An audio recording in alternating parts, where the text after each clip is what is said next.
यह कहानी एक घमंडी राजकुमारी, एक निडर राजकुमार और एक रहस्यमयी जादुई तोते की है जो प्रेम, घृणा और अहंकार के जटिल जाल में उलझे हुए हैं। कभी सुना है एक ऐसी राजकुमारी की दास्तान जो पुरुषों से घृणा करती थी, लेकिन एक साहसी राजकुमार ने उसकी कठोरता और अभिमान को चुनौती देने का साहस किया। जैसे ही यह टकराव गहराने लगा, कहानी में आया एक जादुई तोता। यह सिर्फ एक साधारण प्रेम कथा नहीं, बल्कि अहंकार, द्वेष और प्रेम के बीच छिड़ी एक अद्भुत जंग थी। कहीं दूर चंद्रगुप्त साम्राज्य में जन्मी थी एक अनोखी राजकुमारी, आम्रपाली। उसकी सुंदरता अद्वितीय थी, मानो चांदनी की कोमलता और सूर्य की प्रचंड आभा का मिलन हो, जो यह जताती कि कोई भी पुरुष उसकी बराबरी नहीं कर सकता। आम्रपाली का यह घमंड जन्मजात नहीं था। बचपन से ही उसके पिता महाराज विक्रम सिंह ने उसे सिखाया कि पुरुष ही इस संसार की सबसे शक्तिशाली शक्ति हैं और उन्हीं पर भरोसा किया जा सकता है।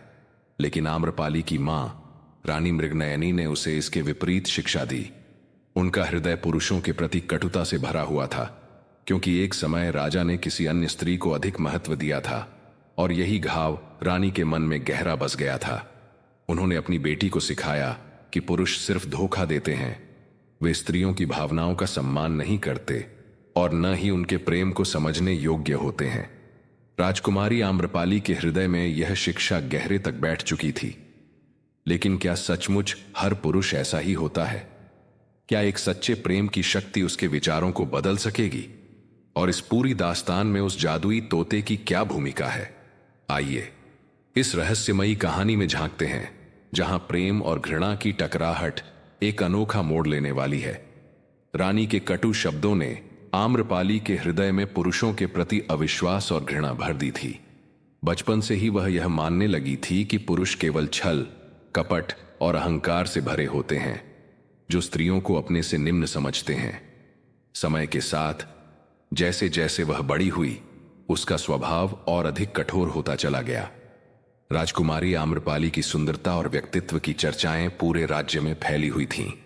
वह राजमहल के स्वर्ण स्तंभों के बीच संगमरमर के फर्श पर नंगे पैर चलती। जब भी कोई राजकुमार या सम्राट का दूत विवाह का प्रस्ताव लेकर आता, आम्रपाली उसे खुलेआम अपमानित कर महल से बाहर निकाल देती। कभी तीखे व्यंग्य से तो कभी कठोर शब्दों से वह उन्हें झुका देती। अपने सिंहासन से वह गर्व से कहती, क्या तुम सच में सोचते हो कि तुम मेरे योग्य हो? मैं स्वयं एक संप्रभु शक्ति हूं और तुम जैसे राजकुमार मेरी बराबरी करने योग्य भी नहीं। राज्य भर में यह खबर फैल चुकी थी कि आम्रपाली कभी विवाह नहीं करेगी, लेकिन इस बात से उसे कोई फर्क नहीं पड़ता था। वह अकेले रहकर भी स्वयं को रानी मानती थी। परंतु उसे यह ध्यात नहीं था कि उसकी कहानी में एक नया मोड़ आने वाला था। एक ऐसा राजकुमार जो न केवल उससे प्रेम करेगा, बल्कि उसकी कठोरता को भी चुनौती देगा। नियति ने उसके लिए कुछ और ही योजना बना रखी थी। उसकी इस गाथा में एक रहस्यमयी जादुई तोता प्रवेश करने वाला था, जो न केवल भविष्य देख सकता था, बल्कि आम्रपाली के हृदय में छिपी उन भावनाओं को भी उजागर करने वाला था जिनसे वह स्वयं अनजान थी। लेकिन अब नियति एक नया अध्याय लिखने जा रही थी। उत्तर में स्थित मालवा साम्राज्य के पराक्रमी और बुद्धिमान राजकुमार वीरेंद्र को जब आम्रपाली के बारे में पता चला, तो वह चकित रह गया। वह केवल अद्भुत सौंदर्य की धनी नहीं थी, बल्कि अपनी तीव्र बुद्धि, साहस और अडिग स्वभाव के लिए भी जानी जाती थी। लेकिन वह पुरुषों से इतनी घृणा क्यों करती थी? क्या यह केवल अहंकार था या इसके पीछे कोई गहरी पीड़ा छिपी थी? वीरेंद्र साधारण राजकुमार नहीं था। वह केवल बलशाली ही नहीं, बल्कि असाधारण रूप से चतुर और धैर्यवान भी था। उसमें असंभव को संभव बनाने की जिज्ञासा थी, और सबसे महत्वपूर्ण बात, वह प्रेम को एक चुनौती के रूप में देखता था। जब उसने सुना कि आम्रपाली ने अनेकों राजकुमारों को अपमानित किया है, तो उसने ठान लिया, मैं न केवल आम्रपाली का हृदय जीतूंगा, बल्कि उसकी घृणा को प्रेम में बदल कर रहूंगा। पर वीरेंद्र अकेला नहीं था। के साथ था एक जादुई तोता, जिसकी रहस्यमयी शक्तियां इस कहानी को नया मोड़ देने वाली थीं। इस अद्भुत तोते का नाम था चित्रगुप्त। लेकिन यह कोई साधारण पक्षी नहीं था। इसकी आंखों में एक अलौकिक चमक थी और इसकी आवाज में अद्भुत सम्मोहन। यह केवल मनुष्यों की भाषा समझने वाला पक्षी नहीं था, बल्कि यह उनकी गुप्त भावनाओं को भी उजागर करने की शक्ति रखता था। यह रहस्य जानने की शक्ति रखता था कि मन के गहरे कोनों में क्या छिपा है। जब वीरेंद्र ने आम्रपाली के बारे में सुना तो चित्रगुप्त ने उससे कहा, यदि तुम इस स्त्री का दिल जीतना चाहते हो तो पहले उसकी नफरत का कारण समझो। बिना किसी कारण के कोई भी व्यक्ति घमंडी नहीं बनता। हर कठोर हृदय के पीछे कोई न कोई पीड़ा होती है। वीरेंद्र को यह सलाह समझ में आई। वह जानता था कि आम्रपाली को जीतने के लिए उसे बल प्रयोग नहीं करना था, न ही किसी युद्ध में विजय पानी थी। उसे उसकी आत्मा को छूना था, उसके घावों को देखना था और यह समझना था कि उसकी कठोरता के पीछे क्या छिपा है। जब वीरेंद्र चंद्रगुप्त साम्राज्य पहुंचा तो उसने अन्य राजकुमारों की तरह विवाह प्रस्ताव नहीं भेजा। वह जानता था कि आम्रपाली घमंड से भरी थी, लेकिन वह बुद्धिमान भी थी। उसे झुकाना कठिन था, पर उसे चुनौती देना संभव था। इसलिए उसने सीधे राजमहल के दरबार में जाने की अनुमति मांगी। महल में जब वीरेंद्र पहुंचा तो उसकी उपस्थिति ने सभी का ध्यान आकर्षित कर लिया, लेकिन उसके चेहरे पर वह अहंकार नहीं था जो आम्रपाली के अन्य इच्छुक राजकुमारों में देखा जाता था। उसके होठों पर हल्की मुस्कान थी और उसकी आंखों में एक गहरी, अडिग जिज्ञासा थी। राजमहल के भव्य सिंहासन कक्ष में आम्रपाली अपने रत्न जड़ित आसन पर बैठी थी। उसकी आंखें वीरेंद्र पर पड़ीं, लेकिन उसका चेहरा कठोर और निर्लिप्त बना रहा। तो तुम भी उन्हीं राजकुमारों की तरह मेरे हाथ का दावेदार बनने आए हो? आम्रपाली ने व्यंग्य से पूछा। वीरेंद्र मुस्कुराया, लेकिन उसकी मुस्कान में कोई व्यंग्य नहीं था, केवल रहस्य था। नहीं राजकुमारी, वीरेंद्र ने उत्तर दिया, मैं यहां तुमसे विवाह का अनुरोध करने नहीं आया हूं, बल्कि मैं यहां तुम्हारी बुद्धिमत्ता की परीक्षा लेने आया हूं। आम्रपाली चौंक गई। यह नया था। अब तक कोई भी पुरुष उसे चुनौती देने की हिम्मत नहीं कर पाया था। परीक्षा? आम्रपाली ने उपेक्षा भरे स्वर में कहा, तुम जैसे राजकुमारों की चाल मुझे मूर्ख नहीं बना सकती। वीरेंद्र मुस्कुराया, अगर तुम इतनी ही चतुर हो तो मेरी 3 पहेलियों का उत्तर देकर दिखाओ। अब आम्रपाली के अहंकार को चुनौती दी जा चुकी थी। वह किसी भी स्थिति में यह स्वीकार नहीं कर सकती थी कि वह किसी पहेली को हल नहीं कर सकती। उसके भीतर का आत्मसम्मान उसे इस चुनौती को अस्वीकार करने नहीं दे रहा था।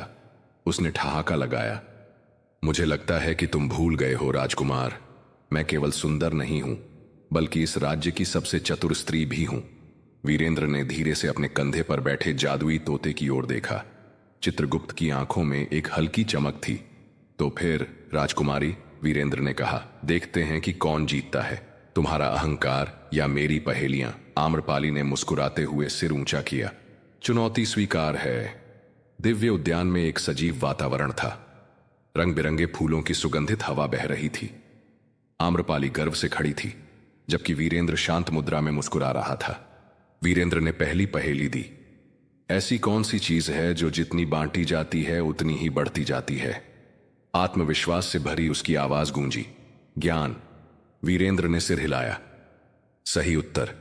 राजमहल के सैनिक और दासियां जो इस रोचक प्रतियोगिता को देख रहे थे, प्रशंसा से भर गए।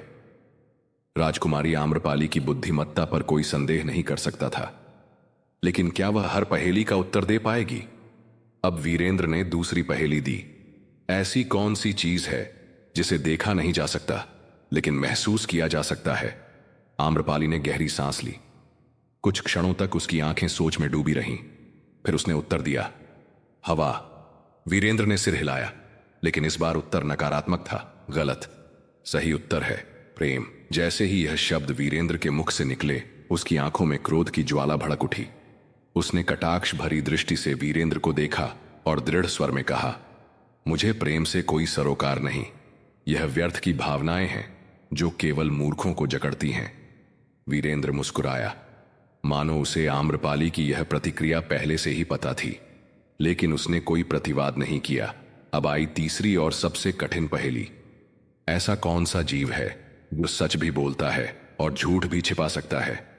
आम्रपाली के होंठ हल्के से दब गए। वह सोच में पड़ गई। उसका तीव्र दिमाग हर उत्तर की संभावना को तौल रहा था, सच बोलने के लिए हिम्मत की जरूरत नहीं होती, बस ईमानदारी की जरूरत होती है, वीरेंद्र ने शांत स्वर में कहा। आम्रपाली की भौहें तन गईं। उसके अंदर एक तूफान उमड़ रहा था, लेकिन वीरेंद्र के चेहरे पर वही सहज मुस्कान थी। वह किसी चुनौती की तरह खड़ा नहीं था, बल्कि उसकी आंखों में एक ऐसी गहराई थी जिससे आम्रपाली अब तक बचती आई थी।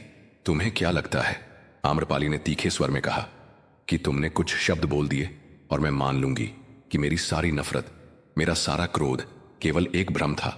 वीरेंद्र ने हल्की मुस्कान के साथ कहा, मैंने सिर्फ वो कहा जो तुम पहले से जानती हो। फर्क बस इतना है कि मैंने इसे शब्द दे दिए और अब तुम इससे भाग नहीं सकती। आम्रपाली का गला सूखने लगा। उसके अंदर की बेचैनी बढ़ती जा रही थी। तुम गलत हो, उसने दृढ़ स्वर में कहा। अगर मैं गलत हूं तो यह क्रोध क्यों? वीरेंद्र ने सीधे उसकी आंखों में झांकते हुए पूछा। अगर मेरे शब्दों में सच्चाई नहीं होती तो वे तुम्हें इतना परेशान क्यों कर रहे हैं? आम्रपाली कुछ कहने ही वाली थी कि रुक गई।